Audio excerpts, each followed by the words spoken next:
अस्सलाम वालेकुम final year. कैसे हो आप लोग? आवाज़ आ रही है आप लोगों को?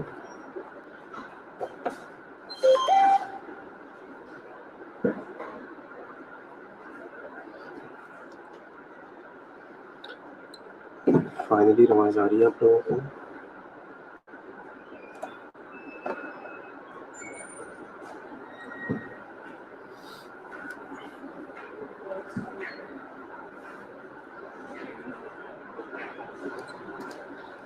फाइनली आवाज़ आ रही है आप लोगों को?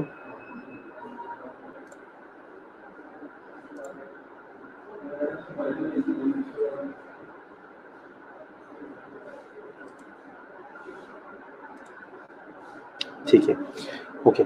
सो एयरवेज हम पढ़ रहे थे, ठीक है। उसमें से एंडोट्रेकियल ट्यूब हम पढ़ रहे थे। एंडोट्रेकियल ट्यूब के बारे में लास्ट लेक्चर्स में जितना भी हमने पढ़ा, लास्ट 2-3 लेक्चर्स में, लास्ट लेक्चर्स में से किसी का कोई भी क्वेश्चन हो तो पूछ लो, ठीक है। ओके, यहाँ तक हमने पढ़ा था कि एंडोट्रेकियल ट्यूब की प्लेसमेंट करती कैसे है, ठीक है। और प्लेसमेंट तक हमने पढ़ा था, एडवांटेजेस पढ़े थे, ठीक है। इसके अलावा नेज़ल और ओरल के दरमियान जो है वो कंपैरिजन पढ़ा था, कॉम्प्लिकेशंस के बारे में पढ़ा था, ठीक है। आज हम उसके नर्सिंग कंसिडरेशन के बारे में पढ़ेंगे, ठीक है। सो सबसे पहले आपने क्या करना है, आपने 4 आवर ली। अब नर्सिंग कंसिडरेशन क्या है, हम स्टार्ट कर लेना। बच्चे आ गए, आई थिंक 13 स्टूडेंट्स जो है वो ऑनलाइन है, तो हमें स्टार्ट करना चाहिए, ठीक है। ओके, सो जिसका जो भी क्वेश्चन है लास्ट लेक्चर में वो आप ड्रॉप कर सकते हैं, ठीक है। तो वो में हम लास्ट में डिस्कस कर लेंगे, उस टाइम जो है वो डिस्कस कर लेंगे, ठीक है। ओके, सो नर्सिंग कंसिडरेशन क्या है, जब भी आप ईटीडी पास करते हो, आपने किन किन चीज़ों का जो उसके बाद ख्याल रखना है, ठीक है। आपने किन चीज़ों का ख्याल रखना है, auscultate breath sounds for equality at least 4 hour. हर 4 घंटे बाद जो है वो आपने ब्रेथ साउंड जो है वो बायलैटरल ब्रेथ साउंड जो है वो सुनने हैं, ठीक है। बायलैटरल ब्रेथ साउंड हम क्यों सुनते हैं, ठीक है, क्योंकि हमने इक्वलिटी देखनी है, ठीक है, कि दोनों साइडों पे सेम आवाज़ आ रही है कि नहीं। अब हम दोनों साइडों पे आवाज़ क्यों चेक करते हैं, दोनों साइडों पे हम इसलिए चेक करते हैं कि आया हमारा जो ईटीटी है या हमारा जो एंडोट्रैकियल ट्यूब है, ये कहीं एक साइड पे माइग्रेट तो नहीं हुआ, ठीक है। मैंने आप लोगों को बताया था कि राइट साइड पे जो है ये कभी कभी माइग्रेट हो सकता है, क्योंकि राइट ब्रोंकस जो है वो क्या है, राइट ब्रोंकस जो है वो वर्टिकल है। दूसरी बात ये है कि वो शॉर्ट है, और तीसरी बात ये है कि वो वाइड है, ठीक है। एक वर्टिकल है, शॉर्ट है, वाइड है, ठीक है। और एक चीज़ और है कि वो जो ब्रोंकस है, राइट ब्रोंकस, थोड़ा सा पहले आता है लेफ्ट ब्रोंकस से, ठीक है। राइट ब्रोंकस जो है वो लेफ्ट ब्रोंकस से थोड़ा सा पहले आता है, ठीक है।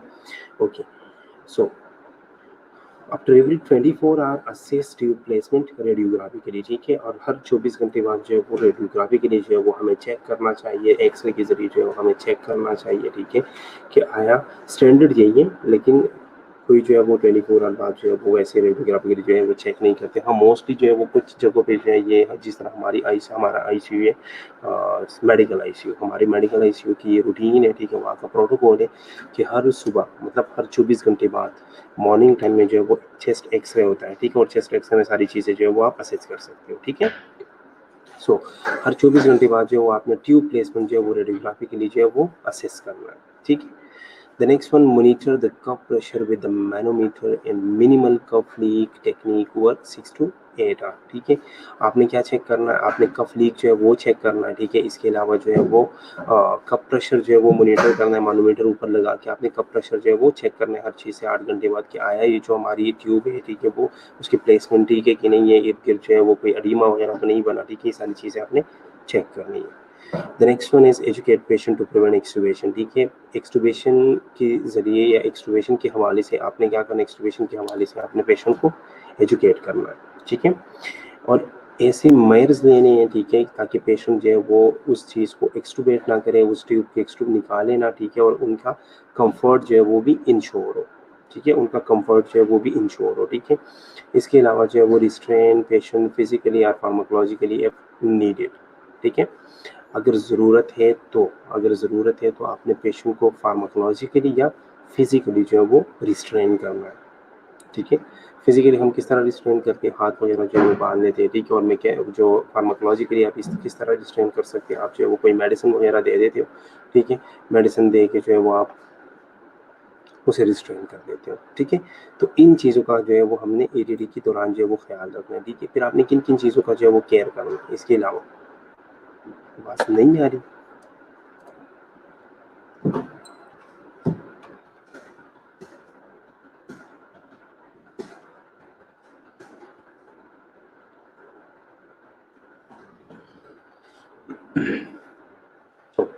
The next one, nursing care हमारा क्या होगा? Replace the tube holder when it soil और बिकम इनसिक्योर, ठीक है। जब आपका ट्यूब होल्डर जो है वो खराब हो जाए, सॉइल्ड हो जाए या इनसिक्योर हो जाए तो उसे चेंज कर लो, ठीक है।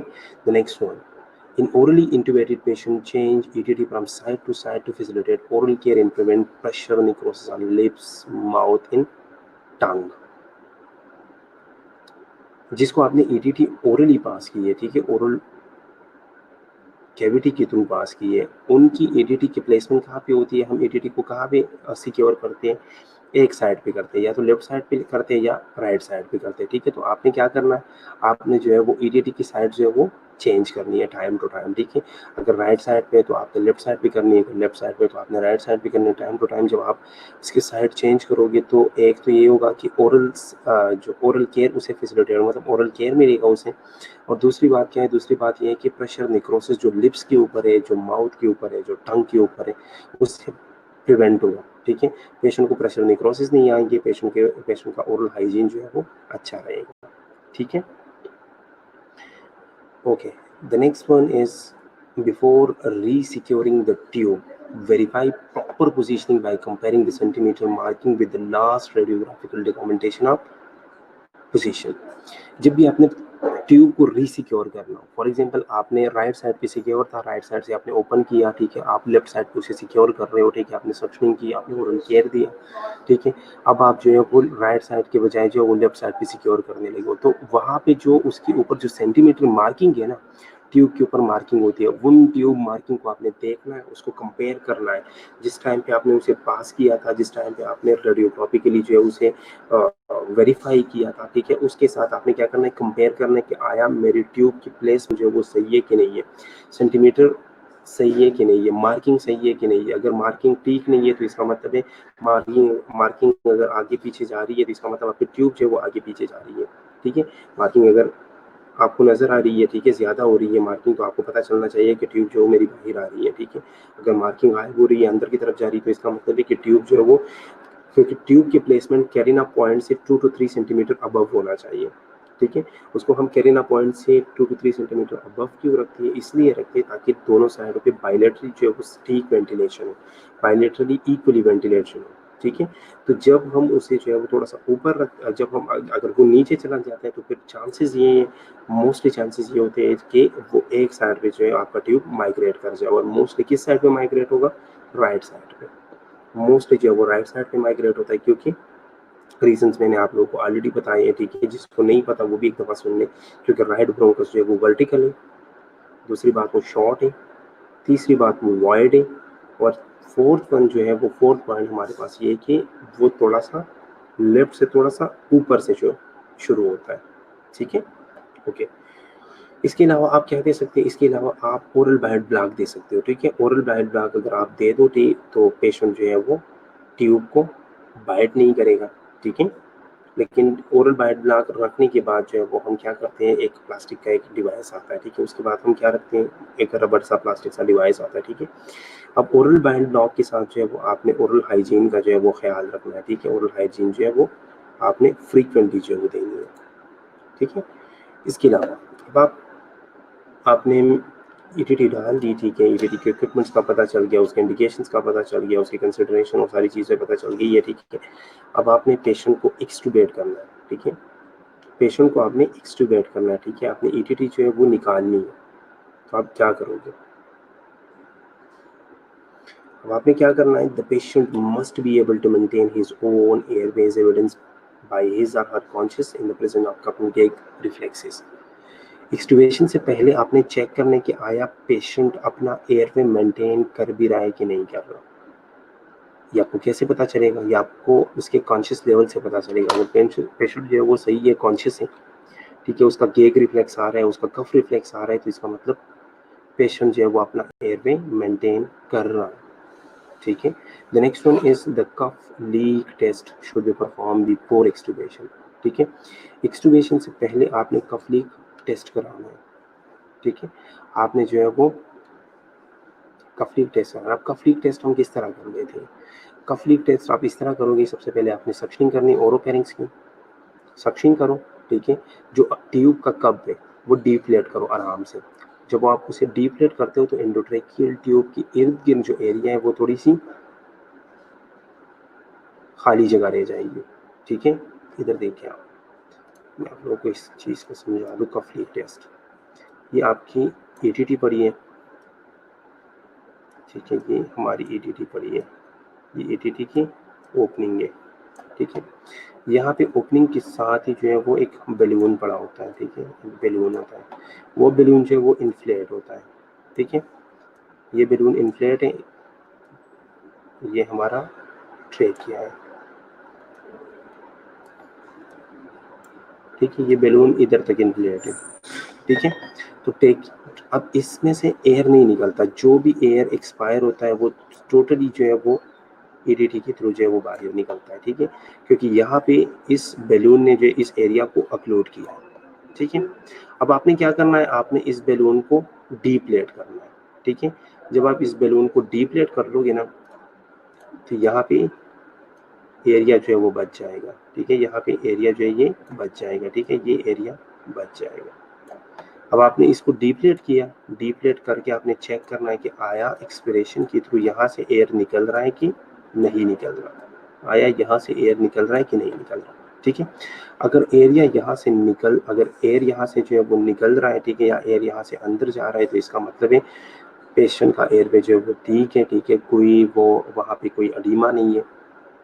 ठीक है, और कोई इश्यू नहीं है। अब अगर यहाँ पे जो है वो लीक नहीं आ रहा, ठीक है, इसका मतलब यहाँ पे एडीमा है। ठीक है, यहाँ पे फ्लूइड अकोमुलेट हुई है और उस टिश्यूज़ की वजह से जो यहाँ से एयर जो है वो लीक नहीं हो रहा, अंदर जा रहा है ना बाहर आ रहा है। ठीक है, जब अंदर और बाहर नहीं जा रहा तो इसका मतलब है अगर आपने पेशेंट को एक्सटुबेट किया तो एडीमा की वजह से पेशेंट जो है वो अपना एयरवे जो है वो लॉस कर जाएगा। ठीक है, और एयरवे जो है उसका बंद हो जाएगा। ठीक है, पेशेंट फिर सांस नहीं ले पाएगा। ठीक है, यहाँ तक क्लियर है? यहाँ तक कोई क्वेश्चन? यहाँ तक कोई क्वेश्चन?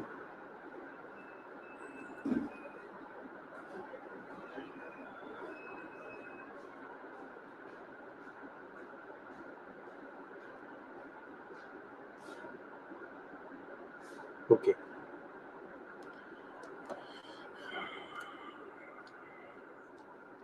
ठीक है। अब अगर कफ लीक टेस्ट, मैंने आप लोगों को बताया कि अगर कफ लीक टेस्ट जो है वो फेल हो गया तो आपने क्या करना है, आपने पेशेंट को एक्सटुबेट नहीं करना, क्योंकि अगर खुदा न खास्ता पेशेंट को एक्सटुबेट करते हो तो एडीमा की वजह से उसका जो एयरवे वो अपना एयरवे लॉस कर जाएगा।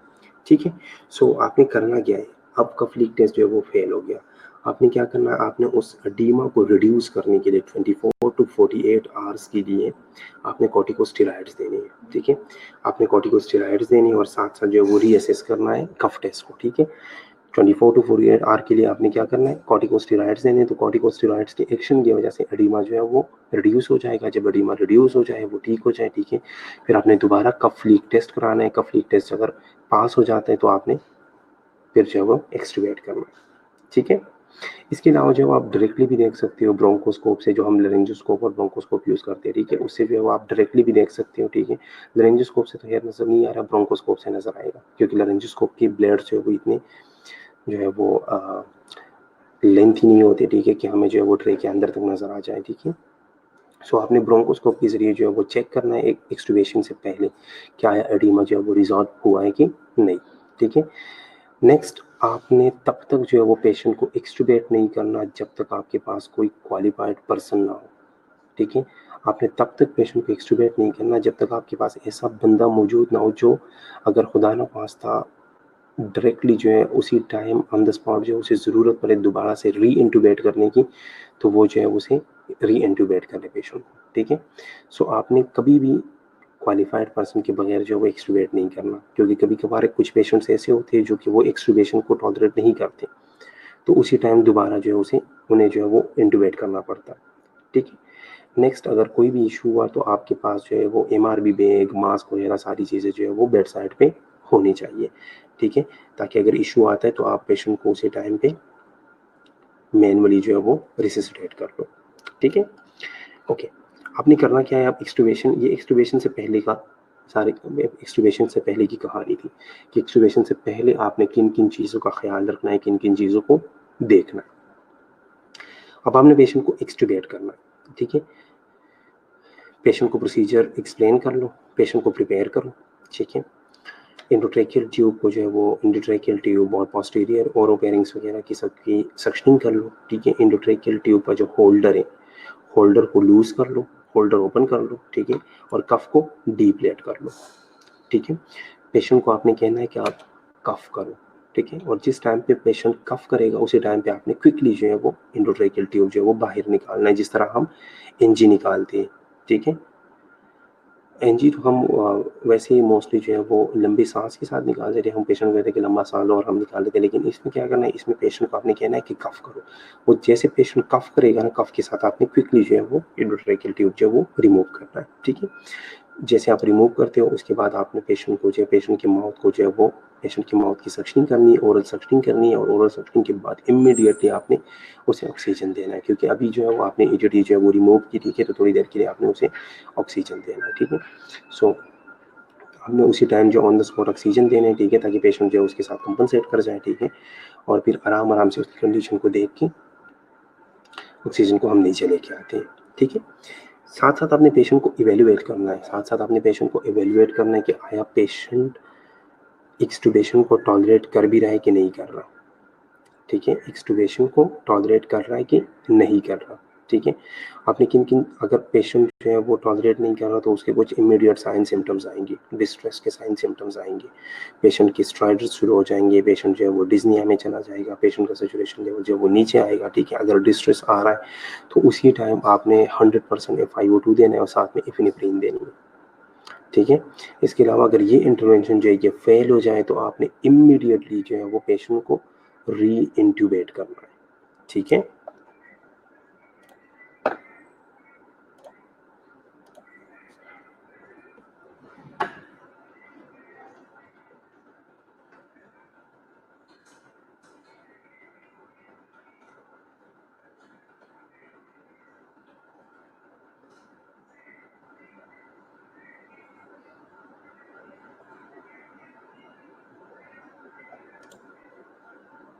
यहाँ तक कोई क्वेश्चन?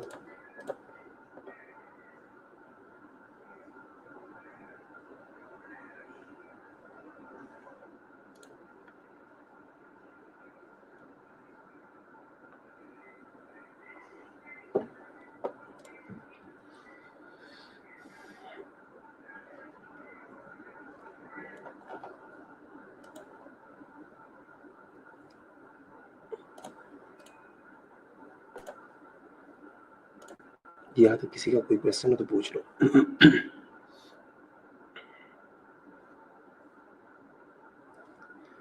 ठीक है, ओके। सो एंडोट्रेकियल ट्यूब के बारे में हमने पढ़ा। अब नेक्स्ट जो हमारा है वो है ट्रेकियोस्टमी। ETT में कोई क्वेश्चन? ETT क्लियर है?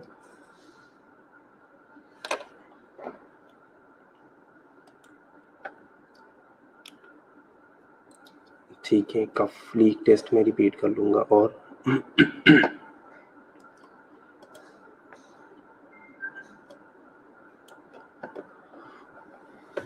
ठीक है,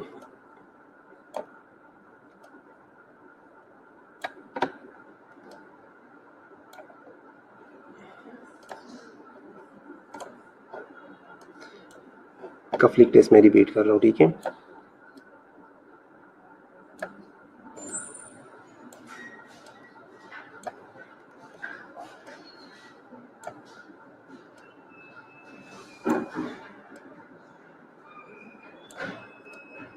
ठीक है, अब ये क्या, ये फॉर एग्जांपल ये ट्रेकिया है,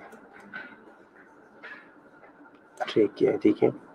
ट्रेकिया के अंदर जो है वो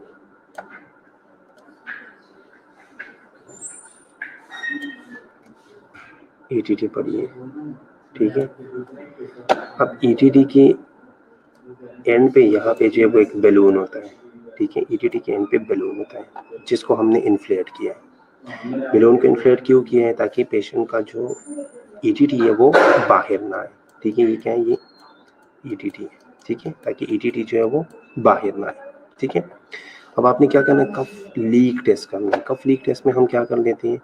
इस कफ को रिलीज कर लेते हैं, ठीक है, इसका एयर जो है वो निकाल लेते हैं। जब हम इसका एयर जो है वो निकाल लेते हैं ना, ये एरिया जो है ये खाली हो जाएगा, ये एरिया खाली हो जाएगा, ये एरिया खाली हो जाता है, ठीक है। हमने चेक करना है क्या आया। ये जो ईटीटी है, ईटीटी की इर्द गिर्द इस एरिया में एयर लीक हो रही है कि नहीं, एयर बाहर आ रही है, अंदर जा रही है कि नहीं जा रही, ठीक है। हमने ये चेक करना है। चेक क्यों करना है? चेक इसलिए करना है क्योंकि जब भी ईटीटी हम पास कर लेते हैं, यहाँ की जो लोकल डिफेंस मैकेनिज्म जो है वो और कुछ कॉम्प्लिकेशन जो है वो शुरू हो जाती है, ठीक है। अब हम चेक करते हैं कि आया यहाँ पे कोई इशू तो नहीं है, ठीक है, क्योंकि ये हो सकता है कि यहाँ पे जो है वो एडीमा बन गया हो इसकी वजह से। अब अगर एयर लीक हो रही है अंदर और बाहर जो है वो ट्यूब की इर्द गिर्द जो है वो एयर जा रही है, ठीक है, क्योंकि ट्यूब का डायमीटर जो है वो ट्रेकिया के डायमीटर से कम है, तो उसकी इर्द गिर्द अगर एयर बाहर निकल रही है अंदर जा रही है तो इसका मतलब है पेशेंट का एयरवे ठीक है, वो खुद अपना एयरवे मेंटेन कर रहा है, ठीक है। अगर नहीं जा रही, आपने बैलून डिफ्लेट किया फिर भी नहीं जा रहा, तो इसका मतलब क्या है कि बैलून की जगह कुछ और है जो है इस चीज़ को, इस एरिया को ब्लॉक कर रहा है, और वो क्या हो सकता है? वो एडीमा हो सकता है, ठीक है, वो जो है वो एडीमा हो सकता है, ठीक है। तो फिर आपने क्या करना है? अगर यहाँ पे एडीमा है तो फिर आपने 24 से लेके 48 आवर्स तक, 24 टू 48 आवर्स के लिए आपने कॉर्टिकोस्टेरॉइड्स देनी है, ठीक है। कॉर्टिकोस्टेरॉइड्स देनी है और आपने फिर 24 टू 48 आवर बाद जो है वो चेक करना है, दोबारा से लीक टेस्ट करना है, ठीक है, दोबारा से कफ लीक टेस्ट करना है, ठीक है। अगर ठीक है तो सही है, नहीं ठीक तो फिर से दोबारा से जो है वो आपने और मेडिसिन देने, ताकि ये जो एडीमा ये रिजॉल्व हो जाए। इसके अलावा ब्रोंकोस्कोप के ज़रिए जो है वो भी आप देख सकते हो कि आए यहाँ का एडीमा जो है वो रिजॉल्व हुआ है कि नहीं हुआ, ठीक है। अगर एडीमा है तो आपने पेशेंट को एक्सट्यूबेट नहीं करना। क्यों? क्योंकि जब एडीमा में आप पेशेंट को एक्सट्यूबेट कर लेते हो तो होता क्या है कि जब आप एडीमा में पेशेंट को एक्सट्यूबेट कर लेते हो, एरिया जो आपका ईटीटी है, ईटीटी जो है वो कम्प्लीटली ब्लॉक हो जाएगा, ठीक है, तो पेशेंट जो है वो अपना एयरवे लूज कर जाएगा।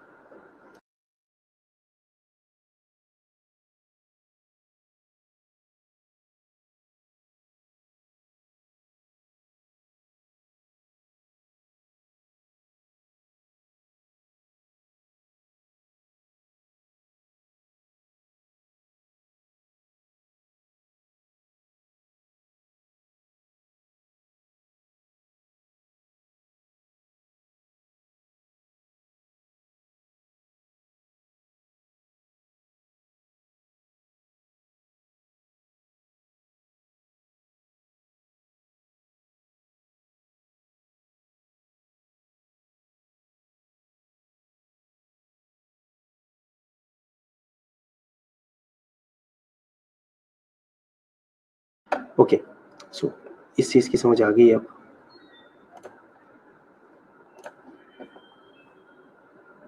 कफ लीक टेस्ट की समझ आ गई अब? मिशेल ने क्वेश्चन पूछा था, मिशेल समझ आ गई अब?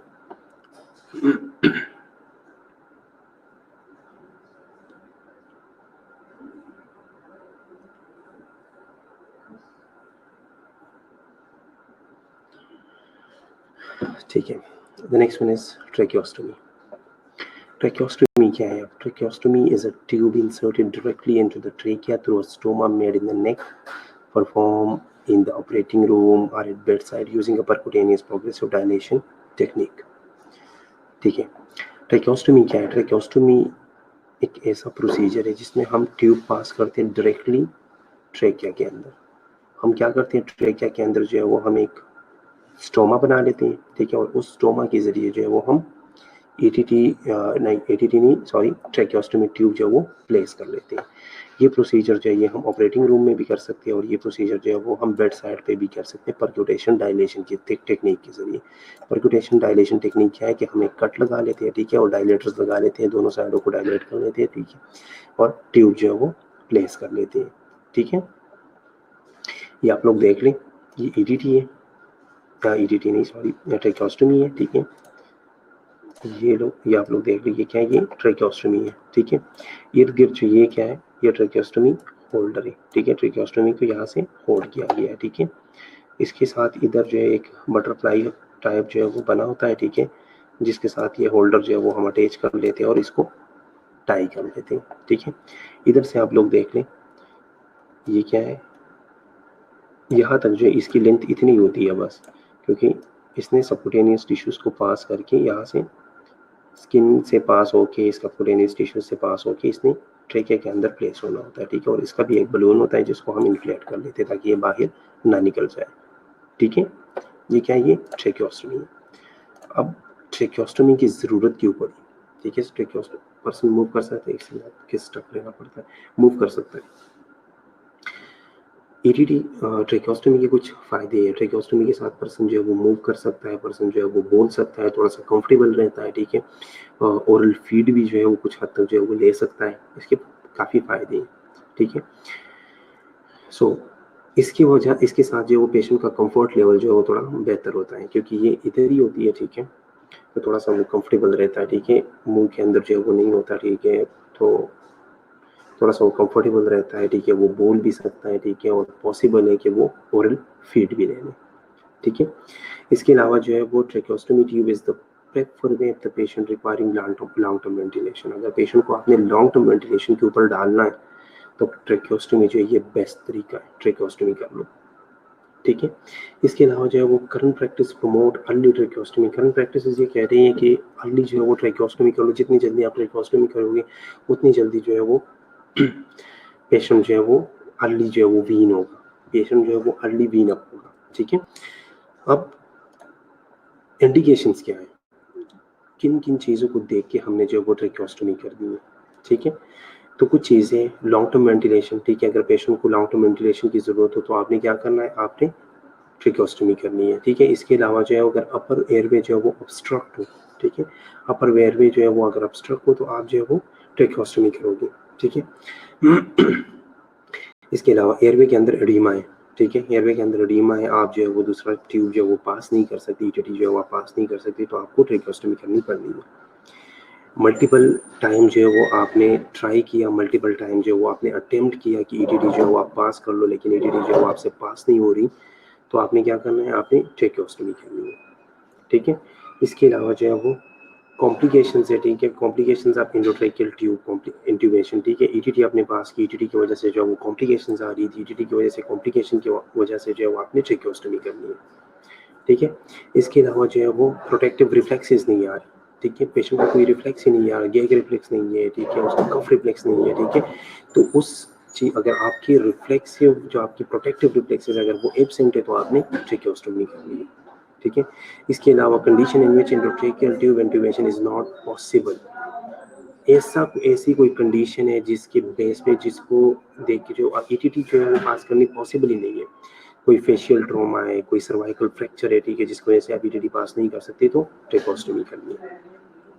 इसके अलावा desire for improve patient comfort and communication, आपका ये डिजायर है कि पेशेंट का कंफर्ट लेवल जो है वो अच्छा हो जाए, ठीक है, पेशेंट जो कंफर्टेबल फील कर ले, पेशेंट जो उसकी कम्युनिकेशन अच्छी हो, ठीक है, वो कम्युनिकेट कर पाए, तो ट्रेकोस्टोमी की तरफ जो है वो आपको डेफिनेटली जाना पड़ेगा।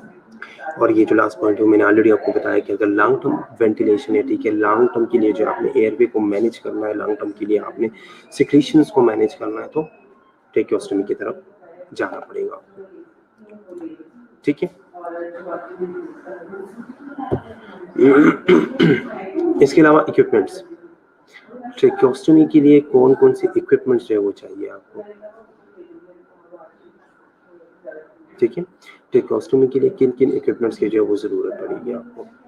सो ट्रेकियोस्टोमी किट होना चाहिए आपके पास, आइदर परक्यूटेनियस आपने करना है, आइदर जो है वो आपने सर्जिकल करना है। आपने सर्जिकल प्रोसीजर करना है, आपने परक्यूटेनियस प्रोसीजर करना है, दोनों के लिए जो है वो ट्रेकियोस्टोमी किट जो है वो आपके पास होना चाहिए।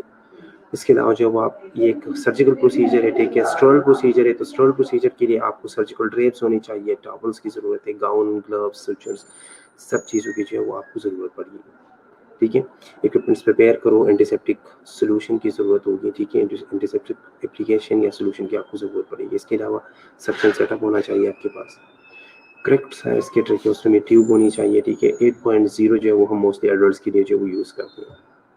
एक 10 ml का सिरिंज होना चाहिए कफ इन्फ्लेशन के लिए, क्योंकि इसमें भी हम कफ इन्फ्लेट करते हैं एयर के जरिए, ठीक है, या एयर के साथ। इसके अलावा एक ट्विल टेप या वेलक्रो ट्रेकियोस्टोमी होल्डर होना चाहिए, ठीक है। इसके अलावा जो एक pulse oximeter, oxygen source, MRB bag with mask, end tidal carbon dioxide का मॉनिटर या डिटेक्टर होना चाहिए। Sedation, analgesic, paralytic medications, bronchoscopy, cart, जिसके ज़रिए जो आपने देखना है कि आया जो है वो आपकी प्लेसमेंट सही है कि नहीं सही। तो ये सारी आपकी क्या है, ये सारी आपकी इक्विपमेंट्स है, ठीक है।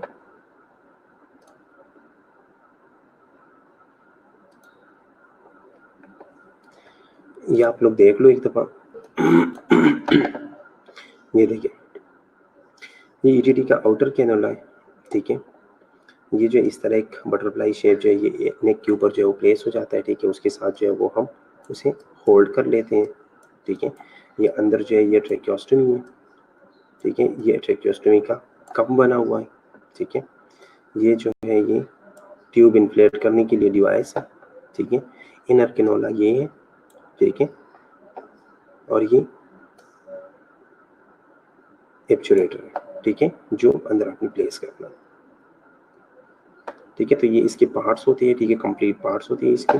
ये सारी चीज़ें जो है वो ट्रेकियोस्टोमी के अंदर। यहाँ तक कोई क्वेश्चन?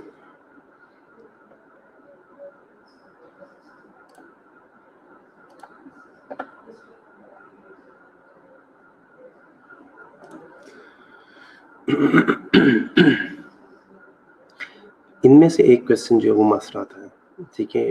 किसी की कॉम्प्लिकेशंस आ सकती है, किसी की इंडिकेशंस आ सकती है, किसी का कंपैरिजन आ सकता है। ट्रेकियोस्टोमी और ईटीटी दोनों को कंपेयर कर पाओगे?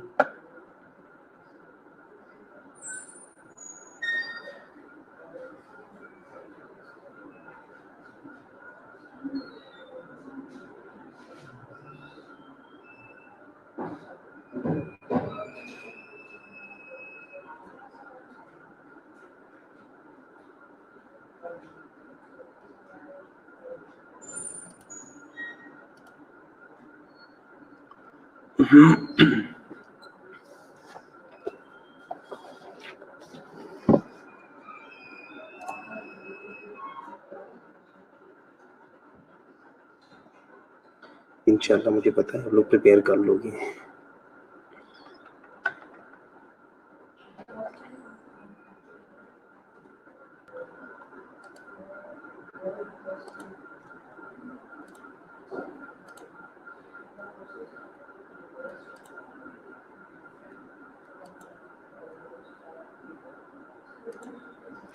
ठीक है, एक चीज़ जो आप लोगों ने नहीं पूछी वो मैं आप लोगों से पूछने लगा।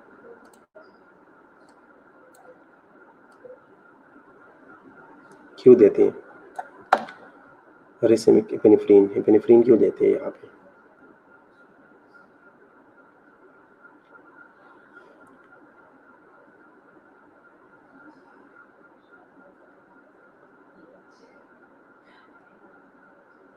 एपिनेफ्रीन क्यों देते हैं?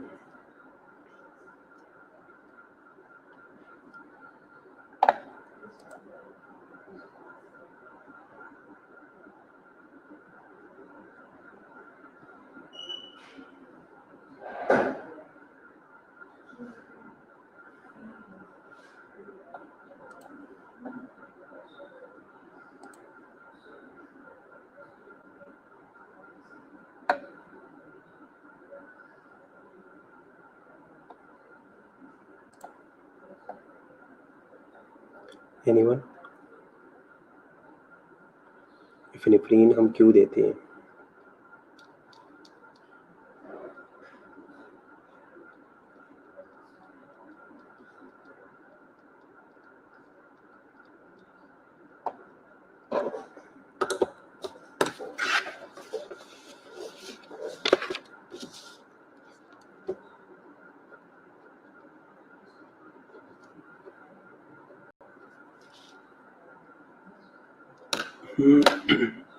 ठीक है, चलो देख लो आप लोग। सो फर्स्ट ऑफ ऑल क्या है कि ये क्या, ये रेसिमिक एफिनेफ्रिन है, ठीक है। रेसिमिक एफिनेफ्रिन क्या है? रेसिमिक एफिनेफ्रिन जो है ये एक स्पेशल कॉम्बिनेशन है, ठीक है। एफिनेफ्रिन की दो फॉर्म आती है, लीवोरोटेटरी और डेक्स्ट्रोरोटेटरी, ठीक है। तो इस एफिनेफ्रिन के अंदर, रेसिमिक एफिनेफ्रिन के अंदर दोनों को कंबाइन किया होता है, ठीक है। रेसिमिक एफिनेफ्रिन के अंदर लीवोरोटेटरी और डेक्स्ट्रोरोटेटरी एफिनेफ्रिन दोनों को कंबाइन किया होता है, ठीक है। यहाँ तक समझ आ रही, आवाज आ रही है आप लोगों को?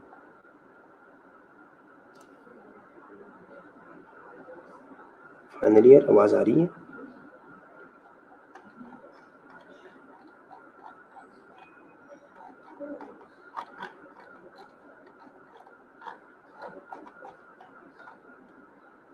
ओके, सो रेसिमिक एफिनेफ्रिन के अंदर दोनों एफिनेफ्रिन को कंबाइन किया होता है, ठीक है। डेक्स्ट्रोरोटेटरी और लीवोरोटेटरी दोनों को, ठीक है। डेक्स्ट्रोरोटेटरी और लीवोरोटेटरी एपिनेफ्रिन को कंबाइन किया होता है और ये किस चीज़ के लिए यूज़ होती है? ब्रोंकियल एस्थमा के लिए मोस्टली यूज़ होता है। देखिए, ब्रोंकियल एस्थमा की वजह से जो सिम्टम्स आते हैं ना, उनको ये टेम्परेरी रिलीव करवाता है, ठीक है। किन किन चीज़ों को टेम्परेरी रिलीव करवाता है?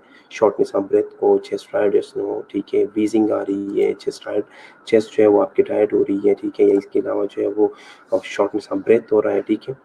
इन चीज़ों के लिए जो ये मोस्टली यूज़ किया जाता है, ठीक है। तो इस वजह से जब डिस्ट्रेस के सिम्टम्स आएंगे, डिस्ट्रेस के सिम्टम जो है वो भी कोलैप्स की वजह से आ रही है, ठीक है। कहीं भी जो है वो कंस्ट्रिक्शन आ रही है, उसकी वजह से जो है वो प्रॉब्लम आ रही है, ठीक है। तो अगर कंस्ट्रिक्शन आ रही है, उसकी वजह से प्रॉब्लम आ रही है, तो उस बेस पे जो है वो हम रेसिमिक एपिनेफ्रिन दे देते हैं। तो रेसिमिक एपिनेफ्रिन से जो है वो टेम्परली वो सारी चीज़ें जो है वो रिजॉल्व हो जाती है। टेम्परली जो है वो पेशेंट बेटर फील करना जो है वो शुरू कर देता है, ठीक है। और साथ ही जो है हम क्या देते हैं, साथ जो है वो हम 100% FiO2 जो है वो दे देते हैं, ठीक है। साथ ही हम FiO2 जो है वो दे देते हैं। तो पेशेंट जो है, पेशेंट का जो डिस्ट्रेस लेवल है, पेशेंट की जो डिस्ट्रेस की सिम्टम्स आ रही हैं, वो सारी जो है वो रिलीफ हो जाते हैं। अगर पेशेंट के डिस्ट्रेस के सिम्टम्स इससे भी रिलीफ नहीं होती है, जैसे में एफिनेफ्रिन से और 100% FiO2 से, ठीक है, इससे भी अगर वो रिलीफ नहीं होती, तो आपने इमीडिएटली जो है वो क्या करना है, पेशेंट को री इंट्यूबेट करना है, ठीक है। क्योंकि फिर हमारे पास एक ही हल जो है वो बचता है, वो क्या है, वो री इंट्यूबेशन है, दोबारा जो है वो ट्यूब डाल दो, ठीक है।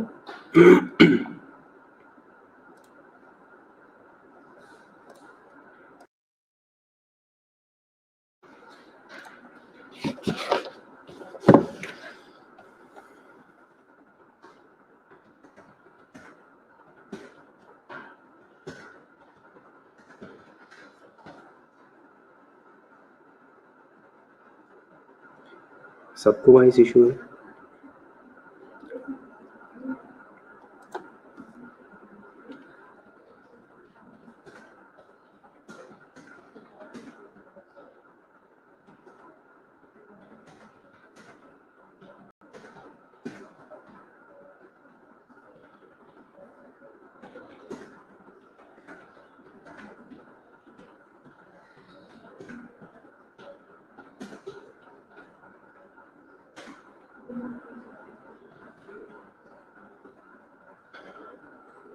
ओके ओके, ठीक है।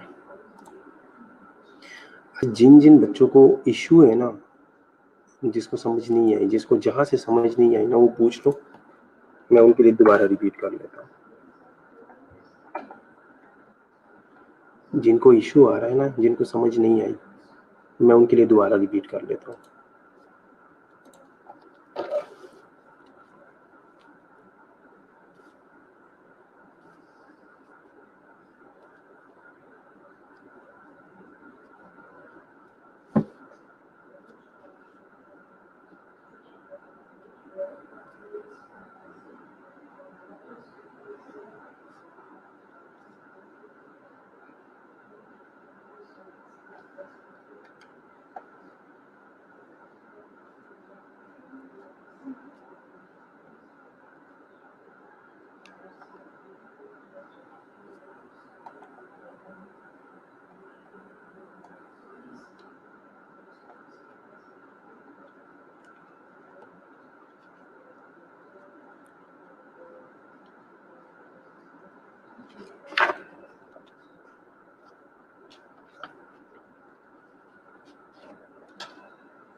ओके, बिल्कुल, बिल्कुल ऐसा ही है। एफिनेफ्रिन जो है वो रेस्पिरेटरी के सिम्पटम्स के लिए जो है वो यूज़ होती है, ठीक है? रेस्पिरेटरी सिम्पटम्स को ट्रीट करने के लिए मोस्टली यूज़ होती है। इसी वजह से जो है वो जो डिस्ट्रेस की सिम्पटम्स आ रही है ना, या जो मोस्टली जो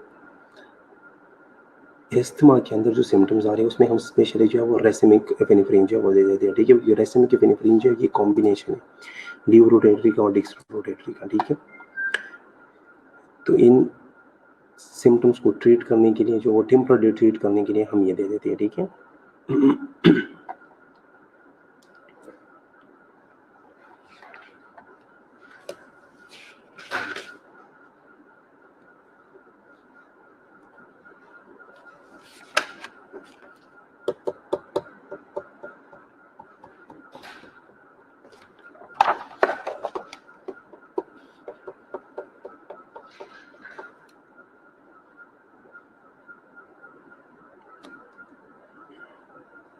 स्लैम्प पे लॉगिन इंशाल्लाह आज मैं सेंड कर लूँगा, कल तक बन जाएगा, कल परसों तक बन जाएगा इंशाल्लाह।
ओके स्टूडेंट्स, अगर किसी का कोई क्वेश्चन नहीं है, सब क्लियर है, तो फिर हम अपना लेक्चर, आज का लेक्चर जो है वो यहाँ पे एंड कर लेते हैं, ठीक है? क्योंकि नेक्स्ट प्रेजेंटर में जो है वो ऑनलाइन होना है, ठीक है? ओके, अल्लाह हाफिज़।